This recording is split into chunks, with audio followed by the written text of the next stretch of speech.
Budget day today in the city of Montreal. We were warned earlier on. We actually spoke to Dominique Olivier a few weeks back when the city said tax increases kind of limit those between 3 and 6%. Well, today we're finding out the average residential tax increase in the city centre on the island is about 4.1%. Although if you're Natasha Hall in NDG, you'll be paying closer to 5.5%. 5.4%, right? And if you're in Il-Bizarre, you're looking at 6%. And if you're in one of the demerged suburbs, well, that's a whole other kettle of fish. Dominique Olivier is the Executive Committee Chairperson at Projet Montreal, the City Councilor for Rosemont, La Petite-Patrie, and is on the line. Dominique, thank you for being here today. Oh, my pleasure. Thank you for inviting me. I know it's a busy day for you today, so let me start off by, because we asked people what they thought about this, and you're never getting anyone, obviously, to say, I think it's great. More taxes, yeah, awesome. Who doesn't want to pay more taxes? But the issue, and one of our callers brought this up, is we know that property valuations are up by a lot. In the case, again, of NDG, more than 50%. So now you have a 4.1%, let's assume it was 4.1% on your property valuation. You're going to be paying tax on that new evaluation, right?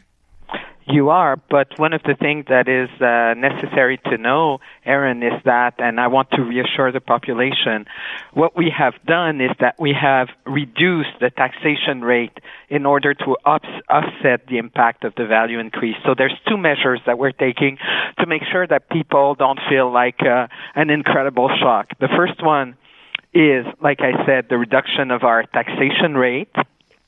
And the second thing is to spread the property value increase over 3 years. So you're going to be paying this year on 1/3 more, and then the next year another third, and the next year another third. Okay.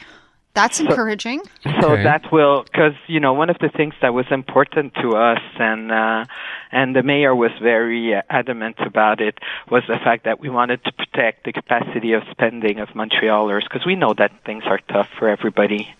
And we really wanted to go, and that's why I had waited till the end to tell you what was the final rate, because every day we were putting, again, everything on the balance, trying to say, okay, how can we save Montrealers more money?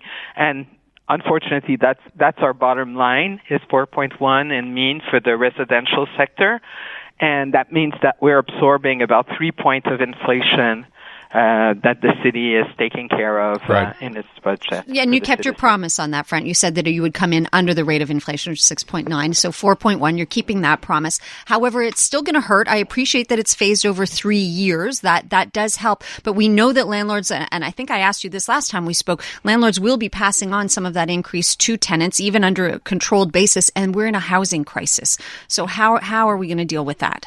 Oh, of course. You know that, first of all, tenants are protected by the Régie des Loyers, so that's the first thing that we're going to be very vocal to have a mass communication campaign to make sure that tenants know their right and know what they can contest or not, and that for us is very important. The other thing that we're doing is that we're earmarking a lot of money for being able to buy blocks and complexes of houses that would like to be under the control of nonprofit organizations at the end, so that they could remain affordable. So we're trying to give help like that, and we're also doing the certification of responsible owner, which will also help, offset some of those increases to make sure that Montreal remains a mixed city. So I mentioned off the top, Dominique, about the fact that if you live, of course, in one of the demerged boroughs, you're likely facing a much bigger tax bill. We were talking to Amanda Klein, a CTV reporter. She mentioned that Benny Masala, who's the head of course, of that mayor's group, says for his municipality, he's looking at a 12% hike in what the city is asking from him. That money is going to have to be passed on somehow. But he says at the same time, we've heard this time and time again, it's great you're asking for more money, but they're not getting more services to match the money that's being asked for. So how is that going to change? Well, I spoke to Benny Masala when we were doing the different hypotheses.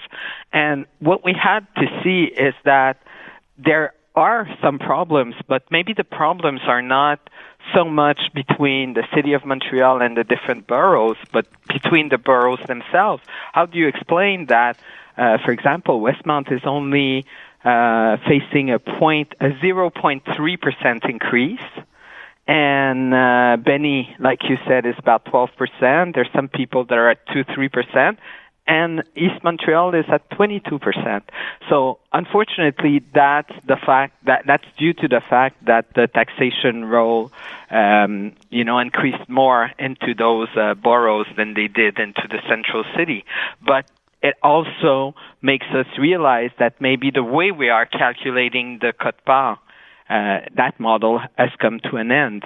And we need to rethink it. And that's what I told Benny, that I was very willing to sit down with all the mayors in 2023 so that we could see how we can change that for 2024 and reach a more interesting balance. But then again, we also have to remember that for a city for Amstead, for example, they might be a different city, but all their services come from Montreal. They don't even have businesses on their territory. So if they want to buy a pint of milk, they have to come to Montreal on our city. So we have to also take that into account and make sure that there's some kind of equity for everybody. So I'm looking at this number, which is fairly jarring, and I know it's been brought up before, not just by the opposition, but by the government in power as well, by the administration. The city of Montreal now generates 63% of revenue from residential taxes, or from taxes in the city, which is an extraordinarily high number. You keep mentioning the provincial government's going to have to help. Are you optimistic that's going to change, or is that just a big wish that's never going to change? No, I think that this is going to change. Of course, we have to renegotiate our partnership with the government, our financial partnership with the government in 2024. So what we're hoping, and on that, all the mayors of the 10 big cities, led by Montreal, but all the mayors of the 10 biggest cities in Quebec are saying the exact same thing. We are facing the limit of the revenue that we can take from the property tax. So we're going to have to find another kind of agreement, especially if you think that when we're facing a situation like the one we're living right now, it's good for the upper levels of government. For example, the governments get more taxes as the salaries go up. They get more TVQ and GST when the prices go up. So they don't have to have the same effort as we do, and that's some kind of fiscal imbalance, and we really have to address that. So I'm confident that this is the right time to do it.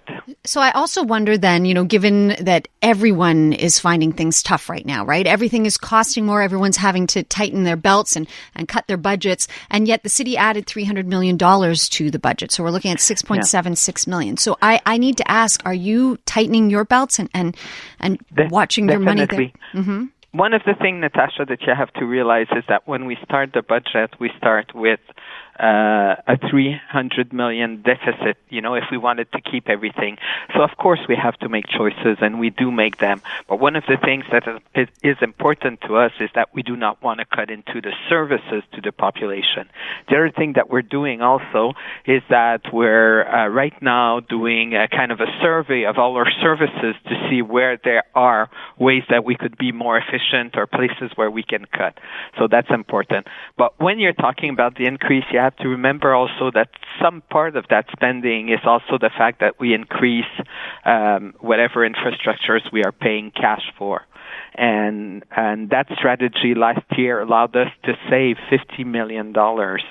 So okay. Had we not done that, this year we would have had to increase for another 1.5. So it looks like an expense, but in fact, it's an investment in our future. Dominique, I want to ask one last question. We noticed the bigger part of the increase for the city's spending this year is with the police, right? The bulk of the money seems to be going there. Yes. That's somewhere around $70 million more. 63, actually. Okay. Why is that, and what is that supposed to do? Is that to hire people? What's it for? Okay, the $63 million more is paid. $45 million of them are paid by the government of Quebec. In answer to hire more policemen, in answer to the gun violence that we've been seeing in our street. And the rest of it is to change, I would say, the model of the police that we're having right now. As you know, we have a new chief of police coming, Monsieur Daguerre, which have another way of understanding the police. And we think that doing those two and working with prevention, we're going to be able to have a very interesting model that will take us, somewhere else in terms of sense of security. Okay. We were going to ask about body cams, but we can save that because I know there's money budgeted in there. We said, right? $16.5 million. But with no timetable as to when that might start. Mm-hmm. Okay. We're waiting for the government of Quebec because, as I said earlier in the press conference, what they want to do is to have all the services in Quebec equipped with body cams, and we have to make sure that we don't invest this year in some kind of a technology, and then in 2 years from now it's not the right one. Okay. So we want to make sure that when we invest with all the services, and we're waiting. I think before Christmas we should have an indication from the provincial government where this is going. Dominique Olivier, Executive Committee Chair of Projet Montreal on the city budget announced today. Thank you so much for your time, Dominique. Always appreciate it. Yeah, my pleasure. Take care.